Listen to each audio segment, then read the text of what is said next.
اللہ تعالیٰ نے اگر والدین کے حقوق قائم کیے ہیں تو یہ نہیں کہ صرف والدین کے حقوق قائم کر دیے اور بچوں کو محروم کر دیا، بچوں کو بھی ان کے حقوق سے محروم نہیں کیا۔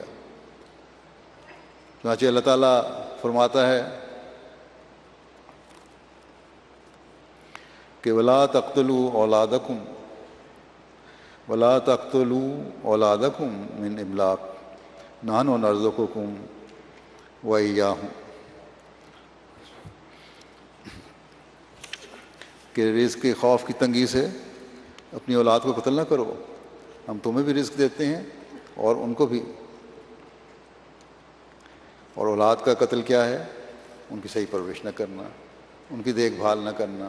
ان کی تعلیم کا خیال نہ رکھنا، ان کی ضروریات کو پوری نہ کرنا۔ بس اللہ تعالیٰ نے ان کے بھی حقوق قائم فرما دیے۔ پھر ایک جگہ فرمایا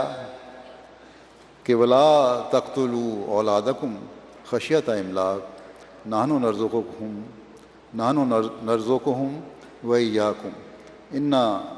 قَتْلَهُمْ كَانَ خِطْئًا كَبِيرًا، اور اپنی اولاد کو کنگال ہونے کے ڈر سے قتل نہ کرو، ہم ہی ہیں جو انہیں رزق دیتے ہیں اور تمہیں بھی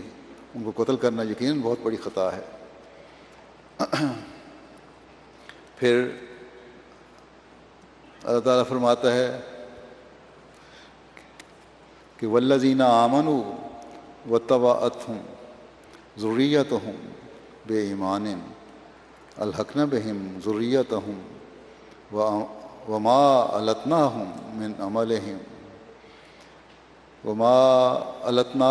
من عملہم من شیء کل امرئ بما کسب رہین، اور وہ لوگ جو ایمان لائے اور ان کی اولاد نے بھی ایمان کی بدولت ان کی پیروی کی،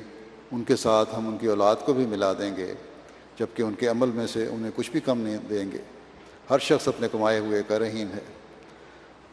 اولاد کا ایمان، ان کی صحیح تربیت، ان کی نیک تربیت، ان کا خیال رکھنا اور اللہ تعالیٰ کے حکموں پر چلنے والا بنانا، یہ اللہ تعالیٰ کی رضا کا حاصل کرنے والا بناتا ہے، اور پھر اللہ تعالیٰ اس کا جزا بھی دیتا ہے۔